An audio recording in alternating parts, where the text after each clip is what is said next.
السلام علیکم۔ اور جب تیری باری ہے، کس نمبر 6؟ حارث حارث میں نے کچھ اس نے میری بات کاٹی۔ میں جانتا ہوں، ہو سکے تو مجھے معاف۔ اس نے پھر بات کاٹی۔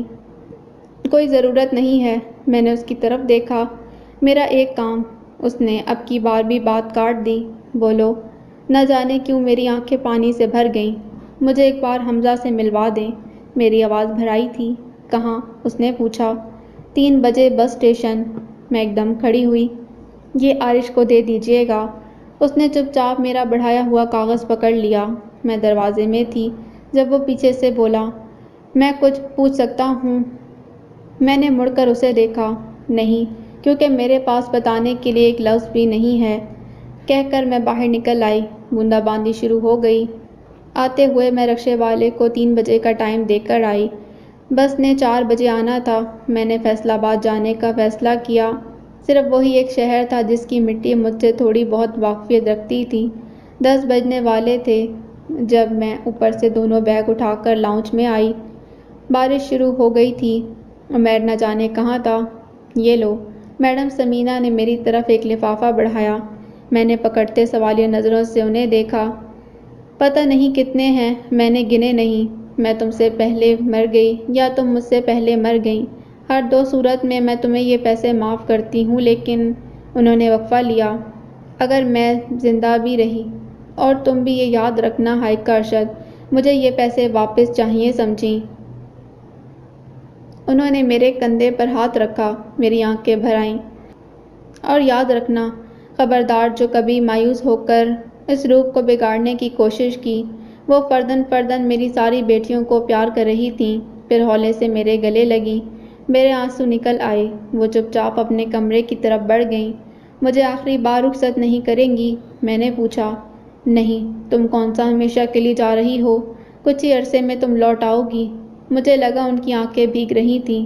بلک بلک کر روتے ہوئے میں ان کی پشت سے لگی تھی۔ انہوں نے ہولے سے مڑے بغیر اپنا ہاتھ میرے کندھے پر رکھا۔ پتہ نہیں کیسے انہیں مجھ پر اتنا بھروسہ تھا۔ چند لمحوں بعد میں ان سے الگ ہوئی۔ میری طرف دیکھے بغیر وہ اندر چلی گئیں اور میرے دیکھتے دیکھتے دروازہ بند ہو گیا۔ دونوں ہاتھوں سے آنکھیں پوچھتے میں واپس صوفے پر آ بیٹھی۔ بارش کی رفتار میں تیزی آ گئی تھی۔ شاید اسی لیے عمیر ابھی تک گھر نہیں آیا تھا۔ 3 بجے مجھے باہر رکشے کی آواز آئی۔ جانے کا وقت ہو گیا تھا۔ ماریا بیٹا، چھوٹی بہنوں کا ہاتھ پکڑو۔ میں نے دونوں بیگ گھسیٹ کر باہر لاتے ہوئے اسے کہا۔ رکشے والے نے دونوں بیگ اٹھا کر رکشے میں رکھے۔ بارش زوروں پر تھی۔ ٹھنڈ انتہاؤں پر اور بادل گرج گرج کر بے حال ہو رہے تھے۔ جس نے باری باری سب بیٹیوں کو رکشے میں چڑھوایا۔ آخری 3 زیادہ چھوٹی تھیں۔ سب سے چھوٹی کو گود میں اٹھائے میں جیسے ہی دروازے کے قریب پہنچی، عمیر تبھی ایک دم اندر آیا۔ مجھے دیکھ کر وہ بڑے عجیب سے انداز میں مسکرایا تھا۔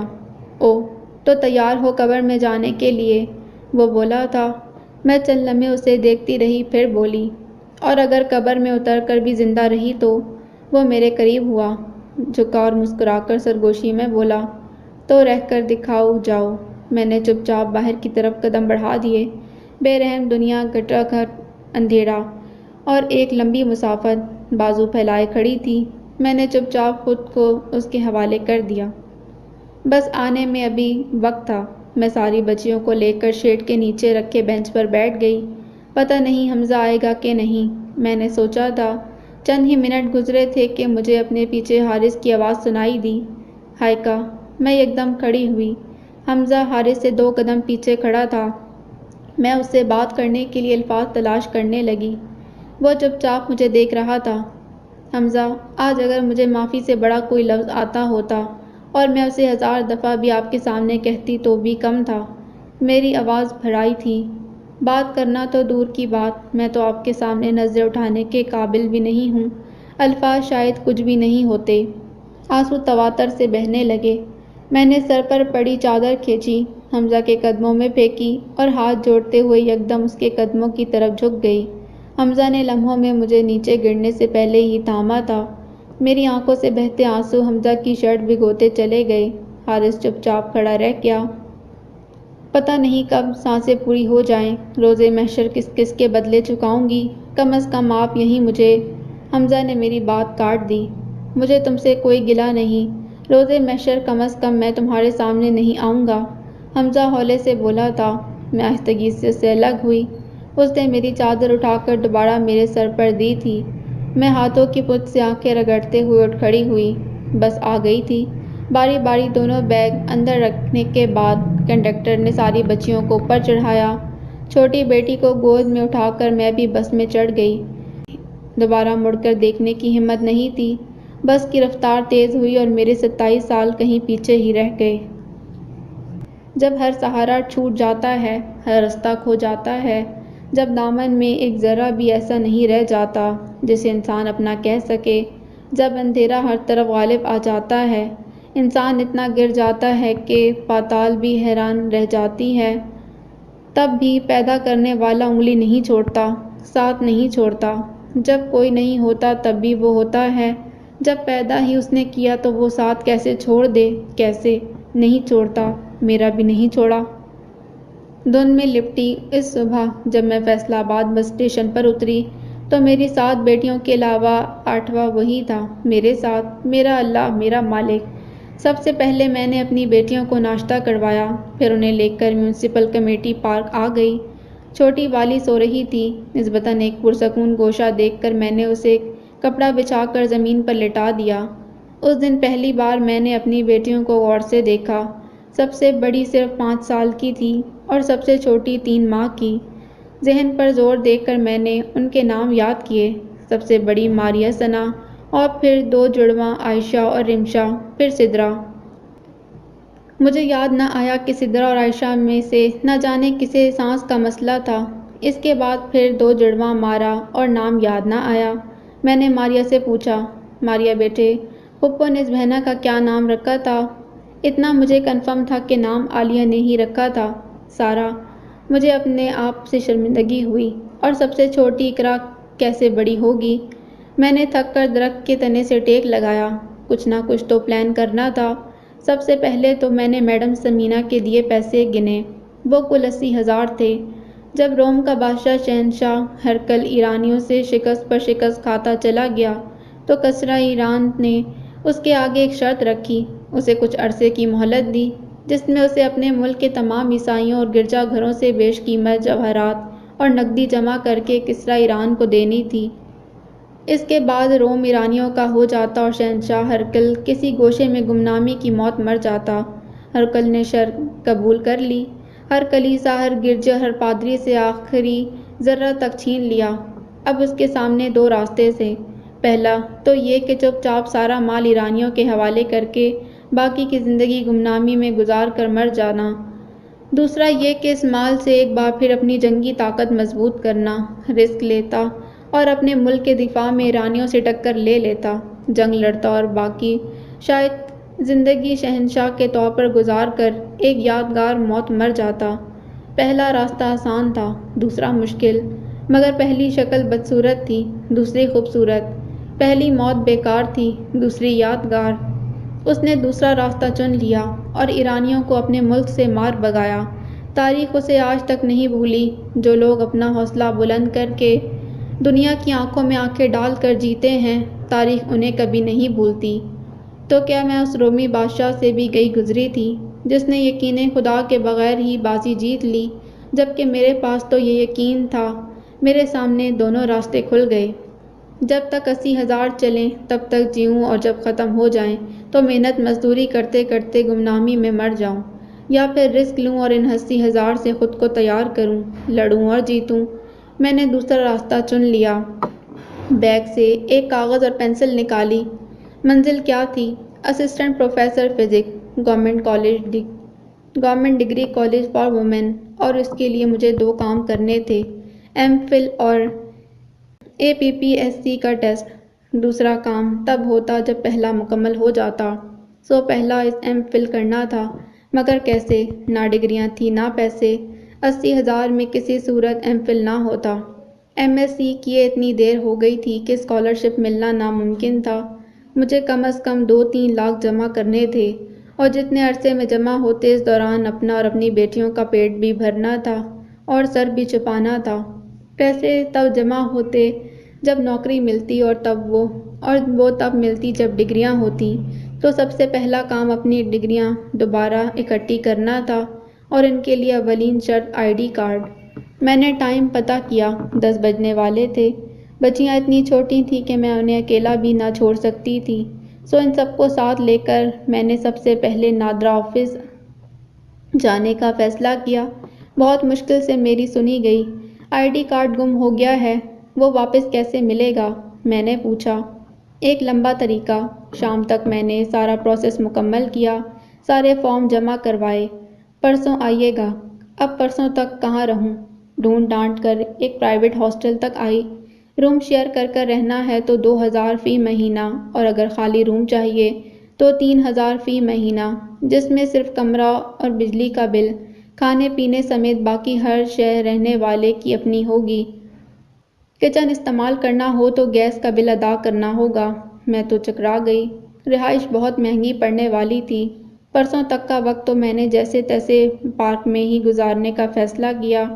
ایک اور مسئلہ میری دواؤں کا تھا۔ نہ جانے کس بیماری سے متعلق ایک بڑا سا پلندہ تھا گولیوں کا۔ میں نے ان کا حساب لگایا تو پریشانی سے سر چکرا گیا۔ وہ تو 5000 فی مہینہ تک جا رہی تھیں۔ میں نے فی الحال ان تمام دواؤں کو پسِ پش ڈال دیا۔ 2 دن بعد میں دوبارہ نادرا آفس آ گئی۔ مزید 2 دن کا کہا گیا۔ یہ 2 دن بھی کھلے آسمان تلے گزارے۔ ٹھنڈ اور سردی کے باعث تقریباً ساری ہی بچیوں کو نزلہ زکام ہو گیا۔ میری مشقت اور بڑھ گئی۔ آخر 1 ہفتے بعد مجھے ID کارڈ مل گیا۔ پہلا زینہ عبور ہو گیا تھا۔ اس وقت شام ہو رہی تھی۔ بچوں کو کھانا کھلا کر میں اسی وقت بورڈ آفس روانہ ہو گئی۔ Board of intermediate and secondary education. وہ رات میں نے اس آفس کے سامنے گزاری اور صبح ناشتہ کیے بغیر ہی آفس چلی گئی۔ نہ جانے اب بورڈ آفس نے مجھے کتنا خوار کرنا تھا۔ سارا طریقہ کار پوچھتے مجھے دوپہر ہو گئی۔ بچیاں بھوک سے بلکنے لگیں۔ انہیں کچھ نہ کچھ کھلا کر وہیں بلڈنگ میں ایک طرف بٹھایا۔ ماریا بیٹے بہنوں کا خیال رکھنا۔ وہ 5 سال کی بچی ہی میرا واحد سہارا تھی۔ کب تک مل جائیں گی ڈگریز؟ میں نے پوچھا۔ 15-20 دن تک پہنچ جائیں گی۔ فارمز پر میں نے اسی پرائیویٹ ہاسٹل کا پتہ لکھوایا۔ اب رات سڑک پر گزارنے سے بس کے اندر گزارنا بہتر تھا، سو میں اسی وقت بس اسٹاپ پر آ گئی۔ اب مجھے لاہور جانا تھا، پنجاب یونیورسٹی، BSc کی ڈگری وہیں سے لینی تھی۔ اصل خوار تو میں وہاں ہوئی۔ ایک تو بارشیں شروع ہو گئیں اور دوسرے میری دونوں جڑواں بیٹیاں شدید بیمار ہو گئیں۔ میری اپنی کھانسی شدید ہو گئی۔ سارے پیسے صرف کھانے، دوا اور کرائے میں ہی ختم ہو رہے تھے۔ خدا خدا کر کے وہاں کا کام ختم ہوا۔ 10-15 دنوں تک وہاں سے یہ جواب ملا۔ ہاسٹل کا ایڈریس لکھوا کر میں واپس آ گئی۔ MSc کی ڈگری کے لیے مجھے UAF جانا تھا۔ وہاں میں نے 2 سال گزارے تھے، سو وہ کام اتنا مشکل ثابت نہ ہوا، لیکن خواری انتہا کی ہوئی۔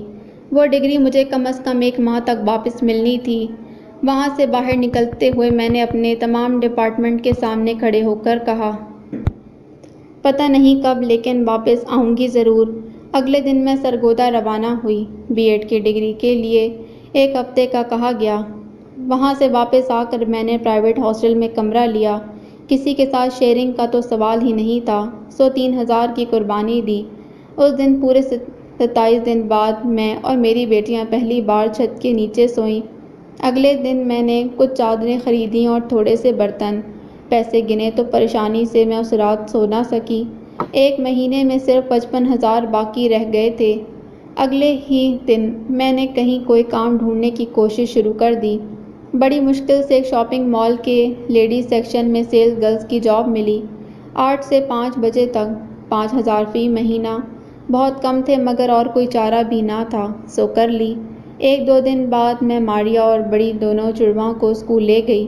عائشہ اور رمشا کو تو نرسری میں داخل کروا دیا، لیکن ماریا نے نرسری کر لی تھی۔ اس کا سال ضائع کرنے کو میرا دل نہ کیا، مگر لیونگ سرٹیفکیٹ نہ تھا۔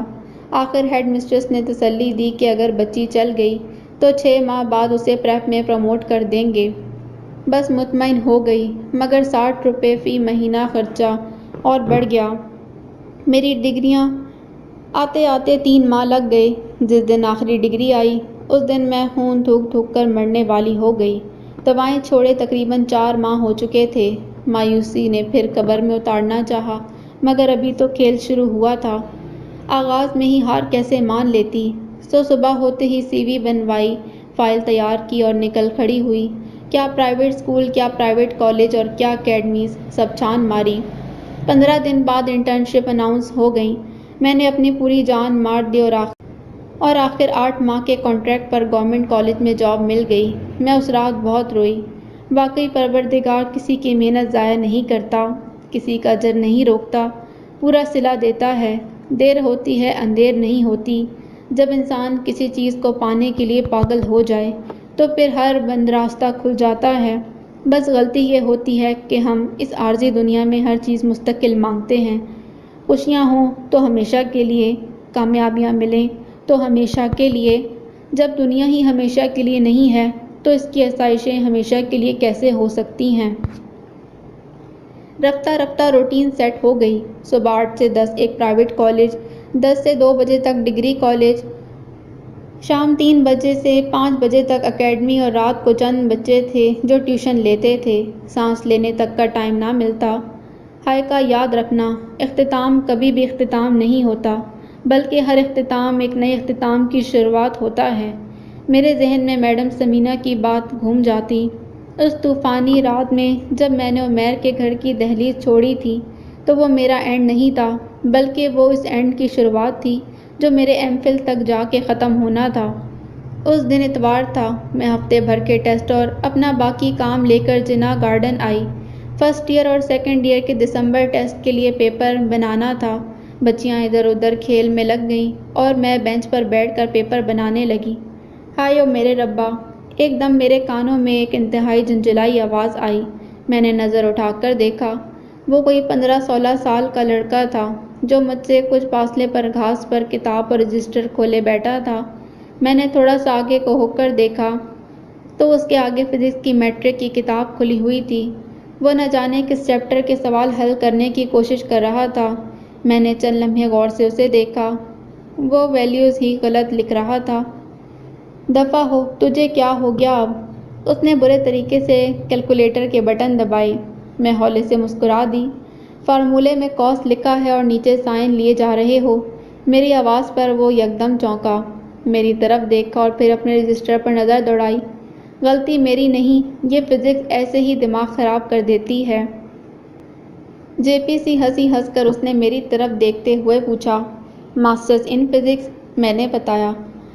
ہاں تو اتنی بڑی ہو گئی ہیں آپ، اب تھوڑی نہ دماغ خراب کریں گی؟ اس نے جیسے میری عقل پر ماتم کیا۔ ڈائریکٹ بڑی نہیں ہو گئی، تمہاری والی ایج سے گزر کر ہی یہاں تک پہنچی ہوں بچے۔ میں مسکرائی تھی۔ وہ چند لمحے مجھے دیکھتا رہا پھر بولا، آپ پلیز مجھے یہ نومیریکل سمجھا دیں۔ کوئی آئیڈیا نہیں ہے آپ کو کہ آج شام میرے ساتھ کیا ہونے والا ہے؟ مجھے اس کی بات سے زیادہ اس کے لہجے پر ہنسی آئی۔ اس 15 منٹ میں نے اسے 2 نومیریکل سمجھا دیے۔ اب کوئی مسئلہ؟ میں نے حسب عادت اس سے پوچھا۔ آپ کو پتہ ہے میرے پاپا جی سی یونیورسٹی میں میتھ کے پروفیسر ہیں مگر مجھے ان کی سمجھ نہیں آتی۔ صاف کہہ دیتے ہیں تمہاری تو کھوپڑی ہی ڈیفیکٹو ہے۔ اب آپ نے ہی تو سمجھایا ہے نا اچھے طریقے سے۔ میں اس کی بات سن کر دم بخود رہ گئی۔ بہت عرصہ ہو گیا تھا یہ فقرہ سنے۔ عجیب سی سرشاری محسوس ہوئی۔ کہاں رہتی ہیں آپ؟ وہ اپنی کتابیں سمیٹتے بولا۔ کیوں، تم ملنے آؤ گے؟ میں ہنسی تھی۔ ہاں شاید، وہ بولا۔ کائنات گرلز ہاسٹل۔ میں مسکرائی۔ وہ سر ہلاتے کھڑا ہو گیا۔ نام تو بتا دیں، جاتے جاتے بولا۔ ہائیکا۔ اپنا نام لینا عجیب سا لگا۔ ذائقہ، یہ کیسا نام ہے؟ وہ حیران ہوا۔ ہائیکا، بدتمیز۔ مجھے اس کے چہرے پر شرارت نظر آ گئی تھی۔ بائے میم ہائیکا، اس نے جاتے ہوئے ہاتھ ہلائے تھے۔ میم ہائیکا، ماضی کی لاتعداد آوازیں میرے ذہن میں گونج اٹھیں۔ نہ جانے کیوں گوشے نم ہو گئے۔ انگلی سے پانی صاف کرتی میں ماریا کو آواز دیتے اٹھ کھڑی ہوئی۔ اس دن میں ساری بچیوں کو سلا کر خود لیکچر تیار کر رہی تھی جب وارڈن کی طرف سے پیغام آیا کہ مجھ سے کوئی ملنے آیا ہے۔ تقریباً 10 بجنے والے تھے۔ میں حیران ہوئی۔ وزٹنگ روم میں آئی اور اسے دیکھ کر میری حیرانی سوا ہو گئی۔ تم یہاں؟ وہ مجھے دیکھ کر مسکرایا۔ کہاں مصروف رہتی ہیں آپ سارا دن؟ 3 دن سے چکر لگا رہا ہوں، روز 100 روپے خرچ کر کے ڈبہ پیک کرواتا ہوں۔ وہ ایک چھوٹا سا ڈبہ میری طرف بڑھاتے ہوئے بولا۔ کیا ہے اس میں؟ میں نے پوچھا۔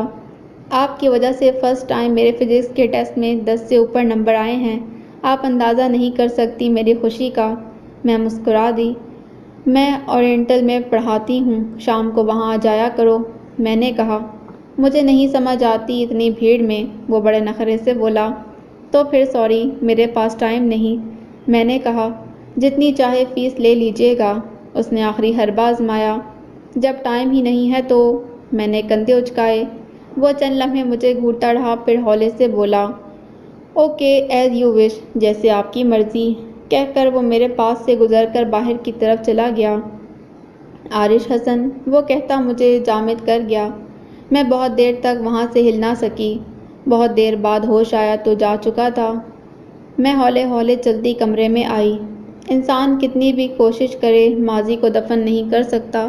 کسی نہ کسی صورت وہاں سے آوازیں آتی رہتی ہیں اور ہمیں سننا پڑتی ہیں، برداشت کرنا پڑتی ہیں۔ اس دن میری طبیعت پھر خراب ہو گئی۔ شام کو اکیڈمی سے فارغ ہو کر میں نزدیکی لیڈی ڈاکٹر کے کلینک چلی آئی۔ انجانے میں خود کو تکلیف دینا قابل معافی ہو سکتا ہے ہائیکا، لیکن سب کچھ جانتے بوجھتے خود کو موت کے گھاٹ اتارنا غلط ہے، بالکل غلط، ڈاکٹر ربیہ نے کہا۔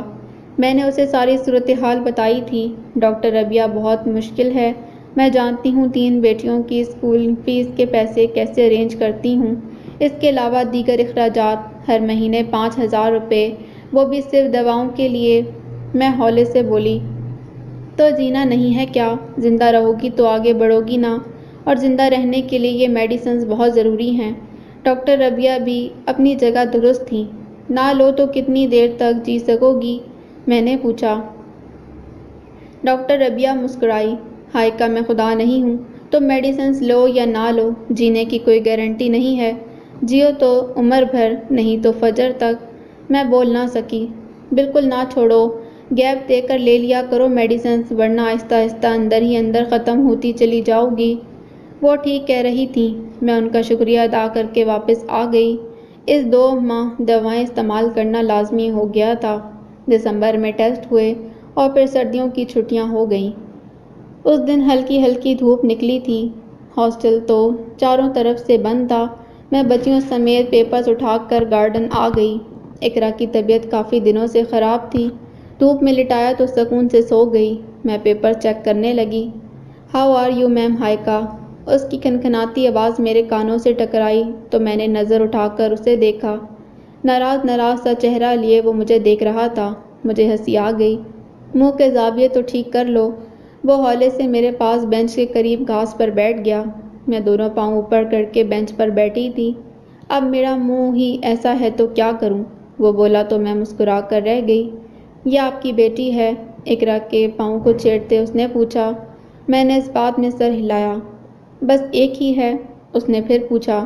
نہیں، 7 ہیں۔ اس کا منہ کھل گیا۔ 7؟ اونچی آواز میں کہتے ہوئے اس نے ادھر ادھر نظر دوڑا کر سب کو گنا۔ واقعی یار، 7 ہیں، اس نے جیسے مجھے کوئی نئی اطلاع دی۔ میں مسکرا دی۔ آپ کی عمر کتنی ہے؟ اس نے پوچھا۔ 28 سال، میں نے بتا دیا۔ وہ کافی دیر بیٹھا غور و خوض کرتا رہا۔ مجھے اسے دیکھ کر خوب ہنسی آئی۔ تم اتنے چھوٹے سے دماغ پر زور نہ ڈالو، 2 جڑواں ہیں۔ میری بات پر وہ حیران ہوا۔ تمہارا کوئی دوست نہیں ہے کیا جو یہاں آ جاتے ہو؟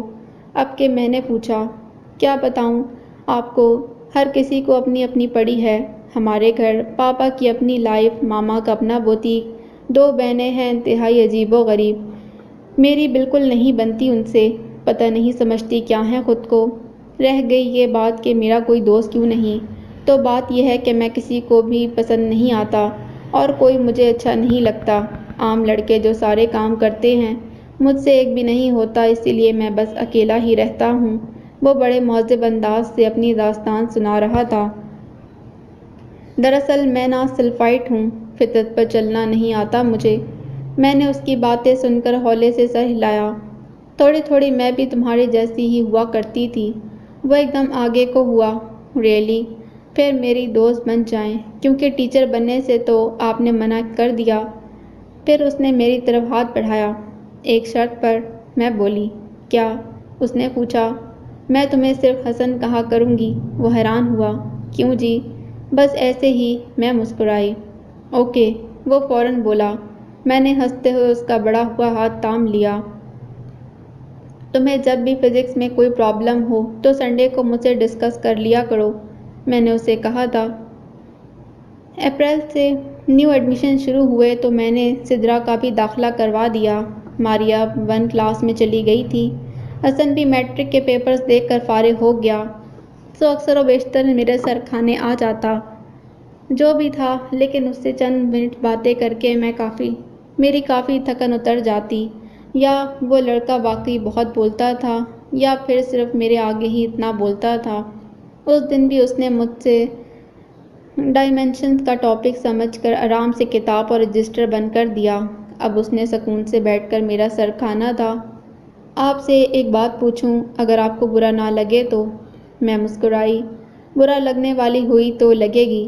وہ چند لمحے سوچتا رہا، پھر بولا۔ آپ اپنے ہسبینڈ کے ساتھ کیوں نہیں رہتی؟ چند لمحوں کے لیے میں بے زبان ہو گئی۔ اس نے پھر ماضی والا دریچہ کھول دیا تھا۔ کیونکہ مجھے طلاق ہو گئی ہے۔ اس کے چہرے کے تاثرات یکدم تبدیل ہو گئے۔ اوہ، آئی ایم سوری۔ میں نے اس بات میں سر ہلایا۔ پتہ ہے، میں حیران ہوں کہ آج تک میرے ماما پاپا کس طرح سے ایک دوسرے کے ساتھ ہیں۔ یقین کریں 2 منٹ بھی وہ ایک دوسرے کو برداشت نہیں کرتے، اس قدر لڑتے ہیں کہ خدا کی پناہ۔ میں تو دعائیں کرتا ہوں کہ کب میری پڑھائی ختم ہو اور میں انڈیپینڈنٹ ہوں، پھر ایک لمحہ نہیں لگاؤں گا الگ ہونے میں۔ اس کی زبان فراٹے بھرنا شروع ہو گئی۔ اچھا، تو یہ صلہ دو گے انہیں؟ جب تمہیں سہارے کی ضرورت تھی تب انہوں نے تو ایک دوسرے سے اختلاف کے باوجود تمہیں سہارا دیا، اور جب انہیں سہارے کی ضرورت ہوگی تو تم انہیں چھوڑ دو گے؟ وہ ایک دم میری طرف مڑا۔ انہیں کوئی ضرورت نہیں میرے سہارے کی۔ اب نہیں ہے نا، 10-20 سال بعد جب بوڑھے ہو جائیں گے تو ہوگی۔ بچے تو نہیں ہونا تم؟ اچھی طرح جانتے ہو کہ بوڑھے ماں باپ کو تو اف تک بھی کہنے کی اجازت نہیں۔ میری بات شاید اس کے ذہن میں اتر گئی، تبھی چند لمحوں بعد سوچ کر بولا۔ اچھا ٹھیک ہے، جہاں اتنا برداشت کیا ہے تھوڑا اور بھی کر لوں گا۔ وہ یوں بولا جیسے مجھ پر احسان کر رہا ہو۔ میں ہولے سے مسکرا دی۔ مئی میں انٹرنشپ ختم ہوئی تو مجھے اکٹھی 8 ماہ کی تنخواہ ملی، 1,20,000، اور پورا سال پرائیویٹ کالج، اکیڈمی اور ہوم ٹیوشن سے ملنے والے پیسوں سے رہائش، کھانے پینے، پہننے اوڑھنے، اسٹیشنری اور میری دواؤں کا خرچ نکال کر صرف 40,000 اکٹھے ہوئے تھے۔ تھوڑے تھے، بہت تھوڑے، مگر تھے تو صحیح۔ میں نے ساری رقم بینک میں جمع کروا دی۔ گرمیوں کی چھٹیاں گزریں تو میں نے ایک بار پھر انٹرنشپ کے لیے انٹرویو دیا۔ سچ شکر اس بار بھی جاب مل گئی۔ ویسے بھی وہاں کی پرنسپل اور پورا اسٹاف مجھے اور میرے حالات کو بہت اچھی طرح جان چکا تھا۔ جولائی میں حسن کا رزلٹ آ گیا۔ بہت شاندار تو نہیں، لیکن اچھا تھا۔ میرے لاکھ منع کرنے کے باوجود بقول اس کے خود تنہا نے مجھے ٹریٹ دی۔ میری بیٹیوں کا بھی کافی خیال رکھنے لگا۔ FSC میں اس نے کمپیوٹر، میتھس اور فزکس رکھی، اور ساتھ ہی مجھ پر احسان بھی دھر دیا۔ یہ فزکس اور میتھ تو صرف آپ کی وجہ سے رکھ رہا ہوں۔ اچھے وقت کی ایک خامی ہوتی ہے کہ جلد ختم ہو جاتا ہے، اور برے وقت کی خوبی کہ دیر تک نہیں رہتا۔ میرا برا وقت بھی رفتہ رفتہ گزر ہی رہا تھا۔ اس دن بھی شدید دھند کے بعد دھوپ نکلی تھی۔ حسن کو نہ جانے کیسے پتہ ہوتا تھا کہ میں کس دن گارڈن آؤں گی۔ اس دن بھی جب میں اپنا رجسٹر اٹھا کر گارڈن آئی تو پہلے وہاں بیٹھا زور و شور سے رٹا لگانے میں مصروف تھا۔ خیریت ہے، پہلی بار تمہیں اس قدر محنت سے پڑھتے دیکھ رہی ہوں، میں نے پیپر بناتے ہوئے اسے چھیڑا۔ بس میں نے سوچ لیا ہے کہ اس بار اس چڑیل کو ہرا کر ہی دم لوں گا۔ میں ہنس پڑی۔ وہ بھی یوں ہی ہنستی ہے جب میرے نمبر اس سے کم آتے ہیں۔ خدا کی قسم میں نے تو اس خلائی مخلوق کو کبھی لفٹ بھی نہیں کروائی، اور اس نے خود ہی پتہ نہیں کب مجھ سے مقابلہ لگا لیا۔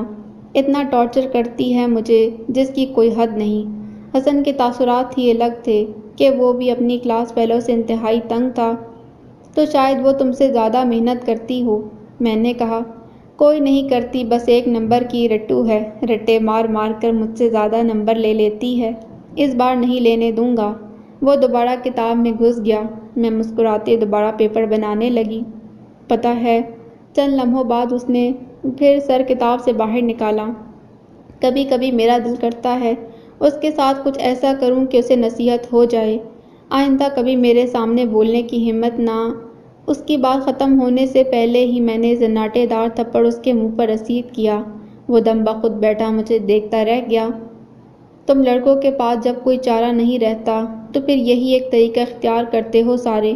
بڑا غرور ہے نا تم لوگوں کو اپنی ذات پر کہ جو بھی ہو جیسے بھی ہو غلط تو صرف لڑکی ہی ہوگی نا، تمہیں تو کوئی فرق نہیں پڑے گا۔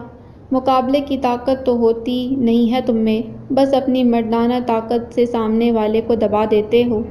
آنسو اور غصے کی شدت سے میری آواز کانپنے لگی۔ حسن نے انتہائی زوردار طریقے سے ماضی کا دروازہ کھٹکھٹایا تھا اور خود آنکھیں کھولے گال پر ہاتھ رکھے بے یقین نظروں سے مجھے دیکھ رہا تھا۔ خود تو جیت جاتے ہو، اپنی فاتح میں سرشار ہو جاتے ہو، یہ نہیں سوچتے کہ اس کی زندگی کیسے گزرے گی جسے تم نے کہیں کا نہیں چھوڑا ہوتا۔ میں رو رہی تھی۔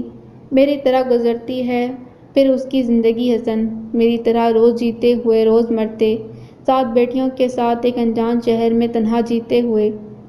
حسن نے ہولے سے پوچھا، کیا ہوا تھا آپ کے ساتھ؟ اور میں اس کے پوچھنے پر چپ نہ رہ سکی، آنسوؤں اور سسکیوں میں اسے سب سناتی چلی گئی۔ وہ خود تو جیت گیا لیکن میں زندہ درگور ہو گئی۔ آج بھی سوچتی ہوں کہ کیا قصور تھا میرا، یہی کہ میں اپنے حصے کی خوشیاں جینا چاہتی تھی، اپنا نام بہت اونچا دیکھنا چاہتی تھی، عارش کو ڈاکٹر بنانا چاہتی تھی اور بس۔ میں نے تو کچھ نہیں چھینا تھا اس سے، جس کے بدلے اس نے مجھ سے سب کچھ چھین لیا۔ حسن ہولے سے اٹھ کر میرے قریب آیا اور میرے ہاتھوں پر اپنے ہاتھوں کو رکھ کر بولا، آئی ایم سوری۔ میں نے برے طریقے سے اس کے ہاتھ جھٹکے۔ دفع ہو جاؤ یہاں سے، شکل مت دکھانا آئندہ مجھے۔ بزدل۔ اپنی چیزیں سمیٹ کر میں اسی وقت ہاسٹل واپس آ گئی۔ I am sorry. وہ صبح صبح کالج یونیفارم میں میرے ہاسٹل کے گیٹ پر کھڑا تھا۔ میں بنا کچھ بولے آگے بڑھ گئی۔ بہت غصہ آیا ہوا تھا مجھے اس پر۔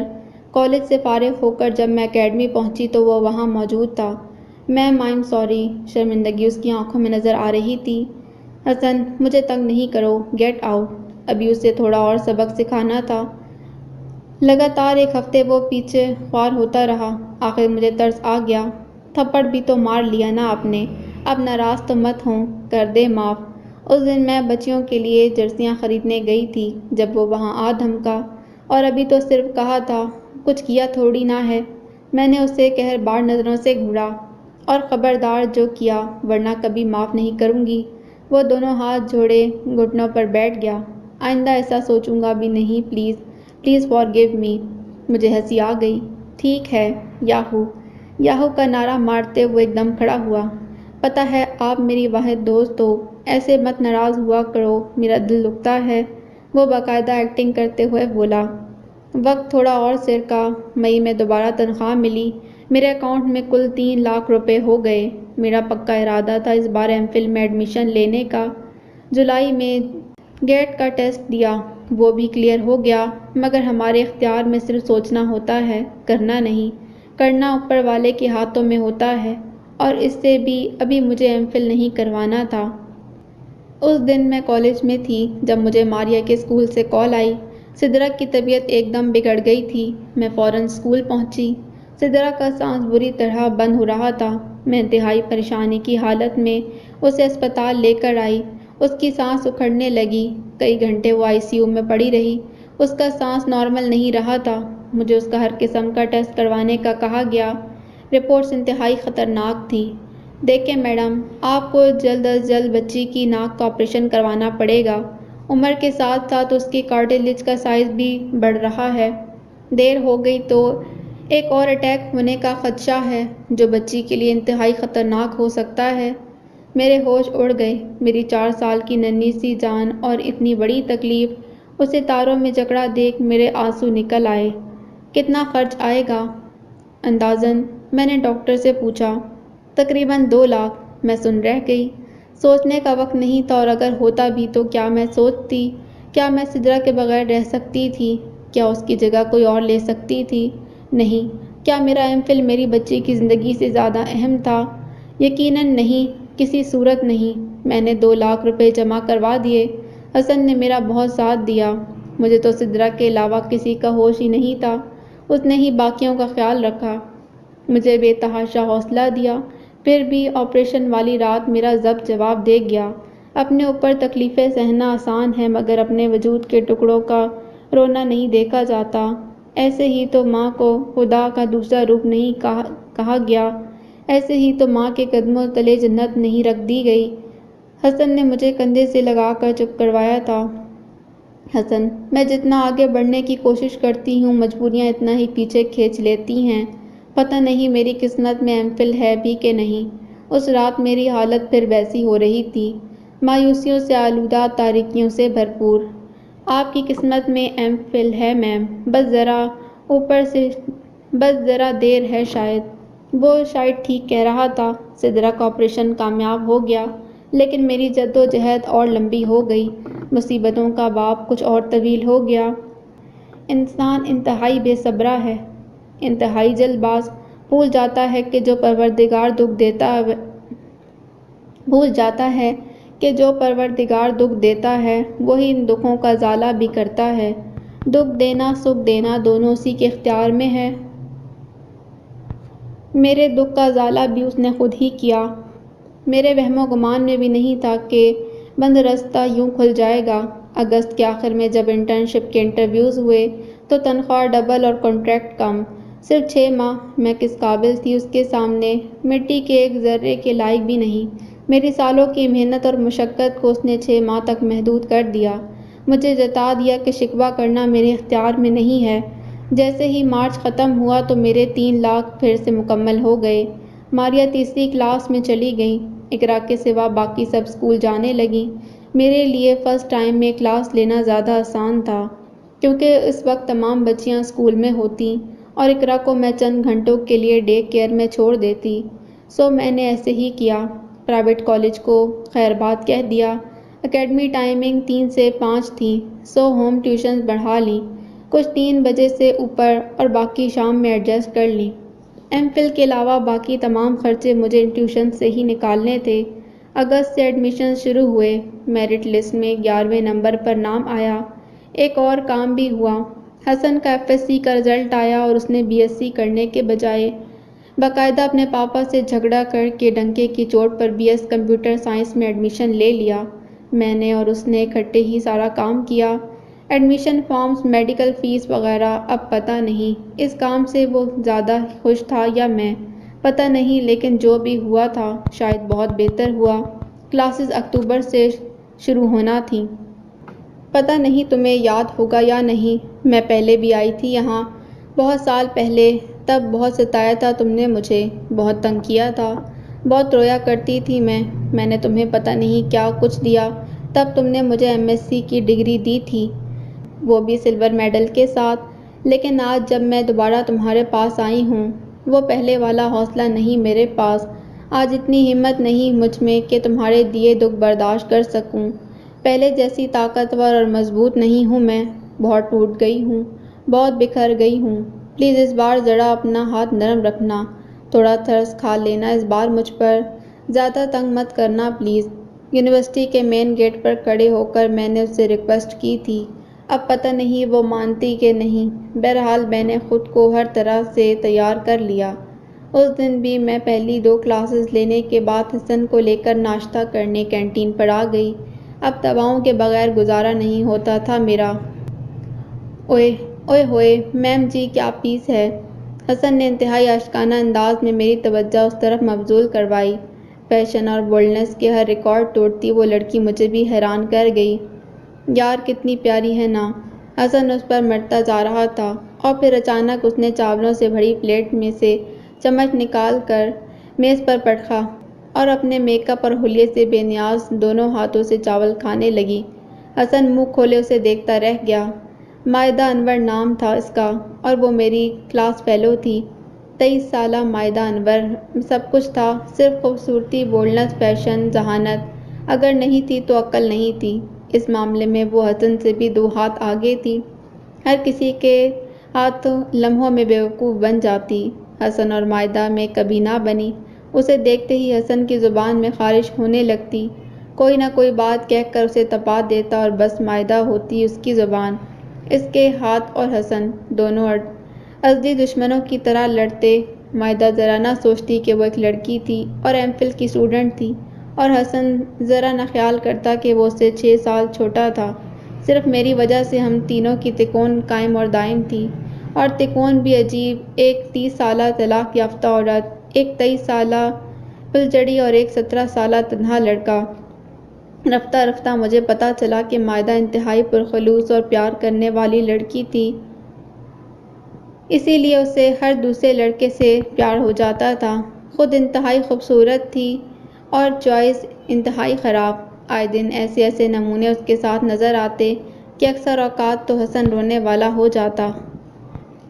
6 سال چھوٹا نہ ہوتا تو اسے یوں ضائع نہ ہونے دیتا۔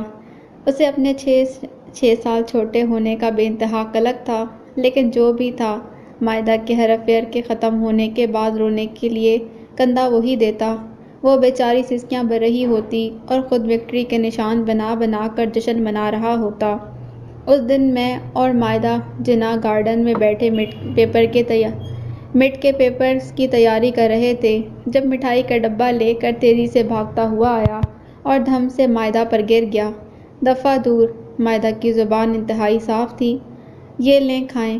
اس نے میرے منہ میں برفی ٹھوستے ڈبہ مائدہ کی گود میں رکھ دیا۔ کس خوشی میں ہے یہ؟ میں نے پوچھا۔ حسن نے یوں ادھر ادھر دیکھا جیسے پتہ نہیں کیا بتانے لگا ہو، پھر میرے کان کے قریب ہو کر آہستہ سے بولا، میری کہانی چھپی ہے۔ چند لمحوں بعد میری اور مائدہ کی ہنسی کا فوارہ اکٹھا پھوٹا تھا۔ اچھا، کس میں؟ بچوں کی دنیا میں؟ مائدہ خوب ہنسی۔ میں رومانٹک سٹوریز لکھتا ہوں حاسدی۔ اس کی بات سر ہم دونوں مزید لوٹ پوٹ ہو گئیں۔ اچھا، وہ 3 عورتیں 3 کہانیاں ٹائپ؟ مائدہ اسے خوب ستا رہی تھی۔ حسن کا منہ بن گیا۔ حسن اس سے ڈائجسٹ چھیننے کی ناکام کوشش کر رہا تھا۔ جیسے ہی دوسرا سیمسٹر شروع ہوا، PPSC کی 17 اور 18 گریڈ کی سیٹیں اناؤنس ہو گئیں۔ میں نے اور مائدہ دونوں نے اپلائی کیا۔ مائدہ، چلو میرے ساتھ فیس جمع کروانی ہے۔ اسے ساتھ لے کر میں MCB آ گئی۔ یہ 2 واؤچرز کس چیز کے ہیں؟ میرے ہاتھ میں 2 واؤچرز دیکھ کر وہ حیران ہوئی۔ ایک 17 کے لیے اور دوسرا 18 کے لیے، میں نے بتایا۔ مائدہ کو یکدم غصہ آیا۔ دیکھو ہائیکا، نہ تو میں تمہاری طرح عقلمند ہوں اور نہ زمانہ شناس، نہ ہی تمہاری طرح اللہ کے نزدیک ہوں، لیکن ایک بات جانتی ہوں کہ دعا وہ قبول ہوتی ہے جس پر یقین ہو۔ تم 18 کے ساتھ 17 کا اسی لیے دے رہی ہو نا کہ شاید 18 کا نہ ہو، تو جب تمہیں یقین ہی نہیں تو کیسے مل جائے گا 18 گریڈ؟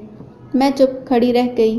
جب ٹھان لی ہے کہ AP بننا ہے تو پھر دفعہ مارو ہر چیز کو، صرف 18 کو منزل بناؤ، تبھی اس تک پہنچو گی نا۔ اگر اس سے پہلے ہی 17 پر رکنے کا سوچنے لگو گی تو 18 کبھی نہیں ملے گا۔ اس نے میرے ہاتھوں سے 17 والا واؤچر چھین لیا۔ ہائیکا، صرف 18 گریڈ، بس صرف AP بس۔ مائدہ مجھے کندھوں سے تھام کر بولی۔ میں سن رہ گئی۔ عارش، صرف ڈاکٹر۔ مجھے میری ہی آواز سنائی دی۔ کیوں کہا تھا میں نے عارش کو وہ سب؟ کیونکہ مجھے اس پر یقین تھا، اور وہی یقین آج مائدہ مجھ پر کر رہی تھی۔ میں نے صرف 18 والے کی فیس جمع کروا دی۔ گرمیاں آئیں تو میری طبیعت حد سے زیادہ خراب ہو گئی۔ مجھے آرام چاہیے تھا، جو کسی صورت ممکن نہیں تھا۔ میں ایک بار پھر مرتے مرتے بچ گئی، لیکن دواؤں کا پرندہ مزید بڑھ گیا۔ دوسرے سیمسٹر کے اختتام تک ایک اور دھماکہ ہو گیا۔ مائدہ انور کی منگنی ہو گئی۔ حسن کا منہ دیکھنے والا تھا۔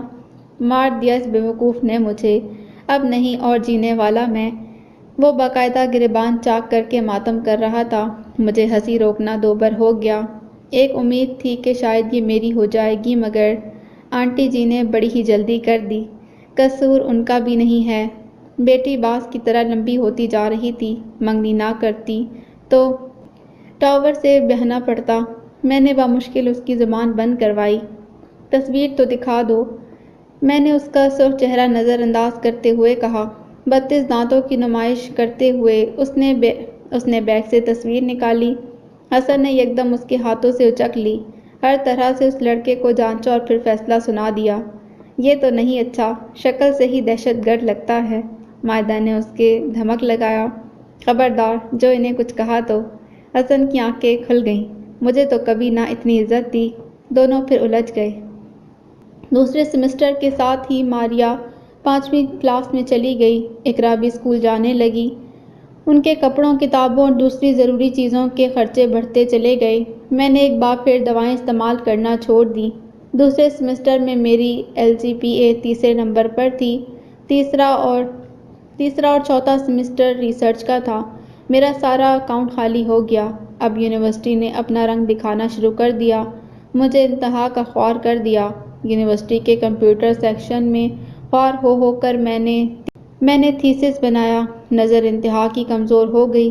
خدا کر کے ریسرچ ورک مکمل ہوا، اور اس سے پہلے کہ 4تھ سیمسٹر میں میرا تھیسس جمع ہوتا، مجھے ایک انتہائی ناقابل یقین خبر ملی۔ ماریا نے 5ویں کلاس میں ٹاپ کیا تھا۔ چند لمحوں تک تو مجھے یقین ہی نہ آیا۔ مائدہ اسے چپ کر پیار کر رہی تھی۔ میری آنکھیں بھیگ گئیں۔ میں نے اپنی بچی کو کبھی ایک لفظ بھی ویسے نہیں پڑھایا جیسے پڑھانا چاہیے تھا، بس ان کی ضرورتیں پوری کرتی رہی، کھانا پینا، پہننا اوڑھنا، سونا، کتابیں، کاپیاں، فیس، اور اس کے علاوہ کبھی کچھ کرنے کا سوچا ہی نہیں۔ میرا خیال تھا کہ پہلے میں خود کچھ بنوں، اس کے بعد ہی اپنی بچیوں کے لیے کچھ کر سکوں گی، اور اس بھاگم بھاگ میں بھول گئی کہ میرا خون تھی، کیسے نہ اثر دکھاتی، کیسے نہ ثابت کرتی۔ 5 سال گورنمنٹ اسکول کی سیاست نے اسے ظاہر ہونے ہی نہ دیا۔ بورڈ کے پیپرز میں آ کے اس کا زور چل گیا۔ میں نے اسے گلے لگایا تو آنسوؤں کے سوا کچھ نہ نکلا۔ کیا میں کہہ سکتی تھی کہ خدا صلہ نہیں دیتا؟ کیا میں کہہ سکتی تھی کہ خدا مجھ سے پیار نہیں کرتا؟ اگست کے آخر تک تھیسس مکمل ہوا، جمع کروایا۔ ستمبر میں وائوا اور اکتوبر کے آخر تک DMC مل گیا۔ اسے ہاتھ میں لے کر میری یہ حالت تھی، ہر دھڑکن سیکنڈ کے وقفے سے آ رہی تھی، کانپتے ہونٹ، بہتی آنکھیں، ٹانگوں پر کھڑے رہنا دوبر ہو رہا تھا۔ بہت دیر تک مائدہ مجھے خود سے لگا کر بیٹھی رہی۔ وہ صرف ایک کاغذ کا ٹکڑا نہیں تھا، وہ ایک نئے اختتام کی شروعات تھی۔ مائدہ، میں کسی قابل نہیں ہوں، کسی لائق نہیں۔ آتا کیا ہے مجھے پروردگار کے آگے رونے کے سوا کچھ بھی نہیں۔ 10 سال میں اس کے آگے روئی ہوں، صرف گڑ گڑائی ہوں۔ اس نے اس رونے کو ہی میری عبادت مان لیا۔ میرے الفاظ ٹوٹ رہے تھے۔ کبھی پوری رات نفل نہیں پڑھے، کبھی پورا سال روزے نہیں رکھے، کبھی خیرات نہیں کی، کبھی کسی کی ضد نہیں کی، لیکن اس نے تب بھی سن لی۔ کون کہتا ہے وہ نہیں سنتا؟ مائدہ، وہی تو سنتا ہے جب کوئی دوسرا نہیں سنتا، وہی تو ہوتا ہے جب کوئی نہیں ہوتا۔ آس پاس کے لوگ حیران نظروں سے مجھے دیکھ رہے تھے۔ مائدہ مجھے سنبھال نہیں پا رہی تھی۔ وہ اس رات بھی میرے ساتھ تھا جب میں بے یار و مددگار بس اسٹیشن پر کھڑی تھی اپنی 7 بیٹیوں کے ساتھ، اور وہ آج بھی میرے ساتھ ہے جبکہ مجھے یہ ڈگری ملی ہے۔ بمشکل مائدہ مجھے وہاں سے لے کر آئی۔ وہ رات ہسپتال میں نے گزاری۔ اس رات باری تعالیٰ کا شکر ہی ادا نہیں ہو پا رہا تھا مجھ سے۔ DMC ملنے کے ایک ہفتے بعد ٹیسٹ اناؤنس ہو گئے۔ مجھے بہت اچھی سی تیاری کرنا تھی، سو ہوم ٹیوشنز فی الحال چھوڑ دیں، پنجاب کالج جوائن کر لیا، اور پارٹ ٹائم اکیڈمی۔ مائدہ کی شادی ملتوی ہو گئی تھی، سو اس منتھ موجی نے PhD میں ایڈمیشن لے لیا۔ حسن کا 5واں سیمسٹر شروع ہو گیا۔ اسکول والوں پر زور ڈال کر میں نے ماریا کی 2 کلاسز ایک سال میں کروائیں۔ اپریل میں جب ایڈمیشنز ہوئے تو وہ 8ویں میں چلی گئی، اور اس سال سدرا 5ویں میں پوزیشن لے آئی۔ مجھے یقین نہ ہوا کہ چند ماہ پہلے ICU میں زندگی اور موت کی جنگ لڑتی وہ بچی آج ٹاپر تھی۔ میرا ٹیسٹ کافی اچھا ہوا۔ منزل چند قدم ہی دور تھی۔ اس دن میں کالج سے واپس آئی تو مائدہ اور حسن دونوں میرا انتظار کر رہے تھے۔ مجھے ان کے چہروں کے تاثرات عجیب سے لگے۔ خیریت، کیا ہوا ہے؟ میں نے پوچھا۔ میم، آپ کا ٹیسٹ۔ حسن کی بات پر میرا دل یکدم بیٹھ گیا، پورا جسم ٹھنڈا برف ہو گیا۔ کیا ہوا ٹیسٹ کو؟ میری آواز کانپ رہی تھی۔ مائدہ نے سر جھکا لیا۔ میں یکدم دل پر ہاتھ رکھ کر نیچے کو بیٹھی تھی۔ ہائے اللہ! ہائیکا، کچھ نہیں ہوا بہنا، ہارٹ اٹیک نہ کروا لینا۔ مائدہ تیر کی طرح میری طرف آئی۔ چڑیل، میں نے منع بھی کیا تھا ایسا مذاق کرنے سے۔ حسن نے مجھے تھاما تھا، میری آنکھیں بند ہو رہی تھیں۔